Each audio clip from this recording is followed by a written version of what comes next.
Ladies and gentlemen, we're back in the Real Deal Talk studio. Epic 59 Fighter and Interviews Round 2. And today we have a very special guest in the house. The main event for Epic 59 in the house right now is Nancy Goose Quidachay. Did I pronounce that right? Yeah. Quidachay. That's got a nice ring to it, doesn't it? Quidachay. What kind of name is this? It's Chamorro. It's what? Chamorro. What is that? It's my husband's last name. Oh. See, What do you it's what so are you shouting at her for? What is this? Am I missing something? So it's from Guam.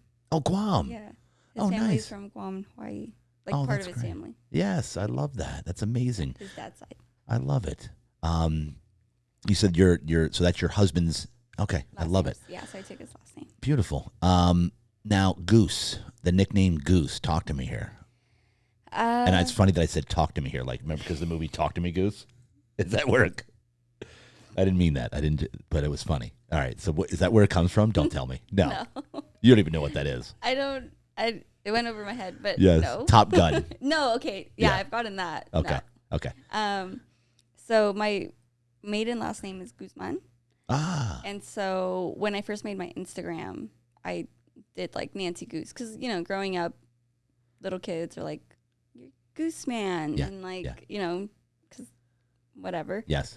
And so I kind of took that little like play on words and then I just put Goose. And then people thought that was my actual last name. So as I was meeting people doing jujitsu and things like that, like, they're like, oh yeah, like Goose, and they would call me Goose thinking that it was my real last name. And then one day I mentioned like Guzman was like my last name, and they were like, no, it's not, it's Goose. I'm like, no, that's not my last name. Like it's Guzman. Yes. And they're just like, oh shit, like we thought this whole time like that was your last name. So then it just ended up sticking because that's what they were calling me during practice and everything like that. And so I just kind of kept it. Yeah, I love it. And I saw Goose like attack other shit, like on the videos where it's like geese attacking other. They're nasty. Shit. Yeah, they're fucking crazy. They're nuts. Like, I know firsthand here. I do. Like, yeah, like so people were like, well, Goose is not very threatening. I'm like, have you seen a fucking goose? Yes. Like attack. They're nasty something little else? things. Like it's I don't want to get attacked by a fucking goose. Like, yeah. My wife's been over in Miramar Lake. There's the friggin' in what's his name? Louie. Look it up. Miramar Lake, Louie the Goose. He like dominates the whole area. If you ever go near there, like my wife, we have videos of him chasing my wife, nipping her in the butt. Yeah. Yeah, the Goose. Louie. Anyway, Louie passed away. Let's have a moment of silence. Louie passed away. I think it was last year. Why are we on this? How do we get on this? Oh, Goose. That's right. Yeah. I'm verifying your story here. Well, Goose, thank you. Yeah. they're ferocious little things. Is that even a word? Ferocious. Ferocious. Ferocious. Horrendous and Horrific ferocious, yeah. and ferocious. That's the word. That's a new word today, Andy. Ferocious. That's a great word. You writing this down? Ferocious and horrific. That's you. Okay, let's get down here, Goose. This is nuts. All right. How old are you now? I'm 27. 27. Okay. When did you start doing any type of fighting? At what age? Anything? Wrestling, boxing, anything? So I started when I was 12 doing wrestling. How'd you get into that? So because normally women don't get into wrestling. Yeah. So I did middle school in Oregon. And so the middle school that I went to, they had like a variety of sports for middle schoolers. It was, I guess, very lucky that they do that. And I had tried out soccer and softball, and winter sports was like wrestling or girls basketball. And I'm not a good basketball player. I get fouled all the time. I don't understand traveling. I can't travel for shit. So that was kind of like... That was out. That was out of the question. And I really just didn't want to be... Like at that time in my life, like I didn't want to be at home. Things were a little bit rough at home. So I was using sports to just kind of spend my time somewhere. And I had asked somebody in my class if there was other girls on the wrestling team. And he had told me, yeah, there's like all these girls that joined last year And I was like, okay, cool. Like, I'll do it. And I go in, little 7th grader, and there was no girls. Are you serious? They lied to you? Well, there was one girl, but she was like 180, and I'm like a tank. I'm walking around like 80, 113. Like, I'm 7th grade. I'm 12. Like, yeah. What the fuck? And I'm just like, oh shit. So she was my partner for that year, really, because like none of the boys wanted to really wrestle. Yes. And but I really, the coaches that I had were great. They were very encouraging. And so that made me really fall in love with the sport. And then once I got to 8th grade, my family, we ended up moving back to California. And so in high school, I continued it because I really enjoyed the sport. But the team that I was on in high school, at the beginning, they weren't very supportive of women wrestling. They were pretty explicit in that. Yeah. And so I just kept going because it's like, well, I mean, were you wrestling women or wrestling guys also? So on the team, it was mainly guys. Like, there would be like a few girls who would pop in and out, but they weren't like, they didn't stay throughout the multiple seasons. Like, they would be there for like a season, maybe like an off season, maybe a preseason, but they weren't very consistent. Right. So I was like the one that was like pretty consistent for all my 4 years. And then in matches, we always matched up with a girl. Yeah, so for matches at that time, women's wrestling was starting to grow quite a bit. And so there was like girls tournaments and stuff that I was getting taken to. Right. They didn't start taking me to tournaments until I was like a junior. Okay. So freshman and sophomore year, I didn't really compete all too much. And then, or like I would do like because you couldn't wrestle a boy. They wouldn't have you wrestle a boy in a match. They went to like off season, preseason, but we had a pretty big team. Okay. So it was like you had to really wrestle for your spot on the team. So I just wasn't at your weight class. Mm-hmm. Yeah. Yeah. Gotcha. So,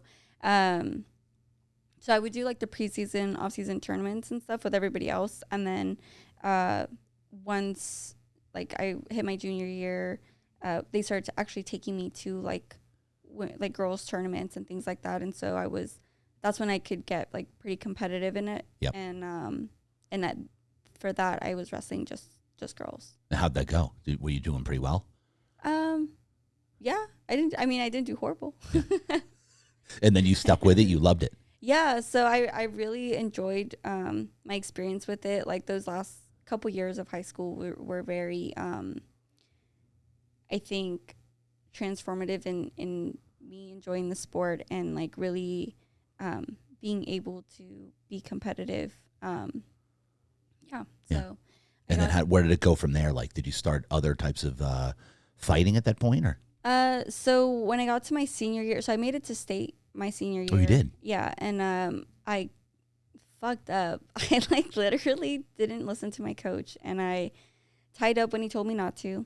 I was like up in the match, and then I got thrown. First time that I'd gotten thrown, and I ended up in like a choke. Almost. So I was getting like choked out and while I was getting pinned. It was like first time I've ever experienced that. And I was like, oh shit, like what the heck is this? Right. And then but that was the end of my high school wrestling. And then I didn't continue it in college. I decided to come to San Diego and come to school out here. And so when I came out here, it was like a year before I figured out like where I could keep kind of moving and training. Because I realized like going to the gym by myself wasn't really working for me. Like I don't. And it was only wrestling at this point. Mm-hmm. Okay. Yeah. And so then I found out that SDSU does ENS classes, which are like exercise, nutrition, science classes that they do bowling and kayaking and jiu-jitsu, judo, kickboxing, like all the things. Yeah. Essentially, you could take it for a credit. Right. And so I was like, oh, this is cool. Like I can do electives and be in college and everything like that. So I signed up for the judo class because I figured I have a fear of free fall. Why not learn how to fall? Yes. Because I just got fucking thrown like 2 years ago. Yeah. You know? And I started judo. I really liked the fact that I was back in a, kind of a team environment, class environment where, you know, I have a coach, I have somebody, you know, really guiding like the workout, pushing me and like teaching me new things. So then from there, I got into jiu-jitsu because the classes were back to back to each other. And then from that jiu-jitsu professor, I got introduced to Hanu, a BJJ, which is where I started training, like really training jiu-jitsu. Yeah, and so I've been there ever since. Which one, what's that one called? Hanu. Hanu? Where's that located? In City Heights. Okay. Yeah, and so I trained jiu-jitsu and judo there. This was starting about roughly how like this was like 2018. 2018. Okay. 2019 was really when I started really getting into like training. Gotcha. Like jiu-jitsu and right. 5-6 years ago. And then and then just kind of took off from there. And then I got into striking because I wanted to get in shape originally for jiu-jitsu, and I knew somebody who, she was fighting, I think amateur at the time, and then like a few months later she turned pro, and I had just mentioned that I wanted to get back in shape, and she was like, oh, why don't you come to like the little workout group that I do over here at the UFC gym, and at the time it was in Mission Valley. Yep. And so I went. I lost like a lung in my life doing the fucking workout. I was like, what the hell? This is amazing. It's rough. Like, yeah, like I haven't felt like that push of like my lungs since like wrestling. And this was from like, striking. Yeah, well, it was like their like strength and conditioning workout, but a lot of the people that were doing those like those workouts were the fighters, were Janix's like fighters. Right. And so I was like, oh shit. Well, I'm going to keep coming back to these workouts, and I'm going to have hella conditioning for jiu-jitsu. And I just kept going, and everybody else was still, you know, they were on track to compete for their PKBs and their WCKs and all that stuff. And I went to go watch a PKB because they had asked, what's a PKB? A points kickboxing match. Perfect. And so I went to go see a couple of the girls compete in it because they had been telling me to go, oh, you should spar, you should, you know, start doing striking. And I was like, I like my face, I want to keep it like as is. And then I saw them do it, and I was like, that looks like fun. If they can do it, I can do it. And so then I did it like 3 months later. Yep. Had a blast. Then I saw somebody else do a WCK, which is a full rules like Muay Thai fight. And then again, same thing where I was like, oh, I could do that. And I did. You loved it. I did it, and I was like, oh shit, okay, this isn't too bad. And then saw somebody do an MMA fight for Epic actually. One of my old teammates, she went in, she did a Epic fight, and I was like, well, all right, she could do it. I could. Who's the teammate's name? Who was it? So Leov. Okay. Lockley. Yeah. Yeah. So she did it a few years back, and yeah, she did great, and I was like, oh, okay, cool. Like you can do that. I can do that too. So it just, and then just kind of like snowballed from there. And so how many hours a day or week, how many hours per day, how many days a week do you train? How many days a week? Yeah. How many days a week do you train? 6. 6. Yeah. How many hours a day you think? Like on average, like maybe like 3 to 4. 3 to 4 hours a day, 6 days a week. Okay. So what would you say at this point? Have you watched Abigail's fights? I've seen like clips. Yeah. Yeah. How do you feel about the fight? About the same as I do every other fight. Yeah. Yeah. How many fights have you had so far? So this will be my 4th one. Okay. Yeah. Nice. And how are you doing so far? I'm a 2-1. 2-1. Okay. And what would you say is your favorite, let's say, forte or art when you're in the ring? What do you love doing the most? Grappling, jiu-jitsu, Muay Thai, kickboxing. I don't really have like a favorite like thing. I feel like I go through fighting styles like I go through music. Yeah. Like you have your phases where like this month I'm really feeling like wrestling, and then the next month I'm really feeling like the striking part of it. And it's just, I haven't, since I've started doing like all these different styles. Yep. Like I don't only just gravitate towards one. Right. Which I don't know if that's a good thing or a bad thing, but that's just what I've noticed has been happening, where I'll really be enjoying like my trainings and my practices for like striking for a few months, and then nothing really spectacular happens that changes my mood to go towards, oh, well, now I'm really enjoying and liking what I'm learning and everything for judo or for jujitsu or whatever, you know? So, yeah, it's just kind of like however I'm feeling. I love that. Well, of course, you're also going to kind of react to your opponent too. Yeah, like whatever you need to pull out, you pull it out, right? Yeah. So you said your childhood something was rough. So it wasn't like, you know, like anything. I don't think super crazy. I've heard like other people's stories, and I'm like, oh, that's rough and wild. So when I put it in that perspective, it's not that crazy, but I guess for us at the time, it was pretty intense. My mom had like a really deep depression when we were younger. So I have two siblings, so I'm the middle child. And so when I was in middle school, like late elementary, middle school, and then all the way through high school, it was just like my parents figuring out their marriage, and then my mom being depressed and us not really like knowing how to handle all of that. And then being in the, like, my family at the time wasn't very big on like therapy or anything like that. So like it was just, they didn't identify it as depression. Right.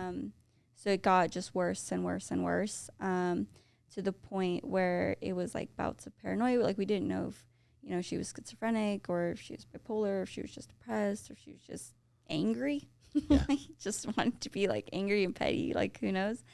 And so it was just like a lot of uncertainty that pushed us to move back to California, actually. And so, yeah, like it really domino affected a lot of things in our life. So yeah, so it wasn't like,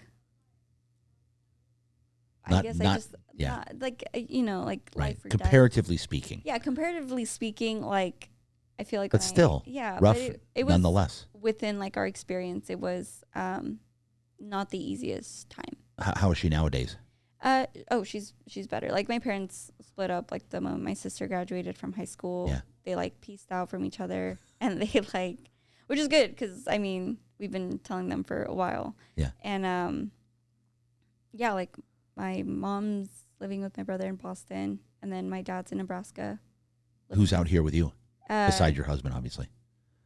So I have some family in LA. Okay. But in San Diego, it's just you and hubby? It's just me and my husband. Oh, that's nice. Yeah. Okay, so speaking of, like, you're training a lot. That's a lot. 6 days a week, 3-4 hours a day. What's motivating you right now? Like, how are you that motivated? What motivates you on the days you don't want to get up? The pain, the suffering. What is your main motivation? Why are you doing what you're doing? I honestly so it's like multiple pieces of motivation. Like, on the one hand, like I have a pretty good support system of people, coaches, training partners, who are taking the time, to train with me, to coach me through things and teach me things. And so I don't want to like let them down. Like I don't want to like make those efforts like just be useless. And so I want to give it like my all, like every opportunity that I can. I want to be able to like kind of maximize that so that you know we can get the desired outcome. And then I just, you know, I signed myself up for the fight, and I set myself to this goal. So I want to be able to, at the end of the day, say that I gave everything that I possibly could, and be okay with that. Yeah. You know, like I don't want to look back on it and just be like, oh, like if I had woken up like that morning, but I decided to sleep in, and like that would have won me the fight. Like Yes. like I don't want to look back or blame anybody or blame anything other than myself and my own efforts. I love it. What's your main goal with fighting? What are you striving for? So, well, at this point, I really just want to see where it takes me. Like if it goes into like a professional career, like that'd be amazing. And if yeah, so I'm just that's end goal. Yeah. Would be really nice to have, a look into like what a professional fight could be and look like, and if it could grow from there. But as of right now, like I'm just focused on getting past this fight. Yeah. Moving on to the next one and seeing where I'm at. And this is for the Abby has the belt, right? Mm-hmm. So this for the belt. This is a big deal. Yeah. How ready are you going to be for this fight when you get out there? As ready as I'll ever be. I'm always amazed at how sweet fighters are. And I've interviewed Abby before too, and she's just the sweetest person ever. So nice. You're all so nice. It blows my mind that you're killers. Like I'm fascinated by that. So, okay. So before we end this, let's shout out some peeps. Give me some camp, family, sisters, brothers, moms, whatever, hubby. Let's go. We shout him out, of course. Is he going to be at the fight, by the way, your husband? Oh, yeah, he's at all of them. He is, okay. Yeah. And then, all right, so shout some people out. Trainers, everybody. Oh, my gosh, there's so many. Okay, so I guess my husband. Of course.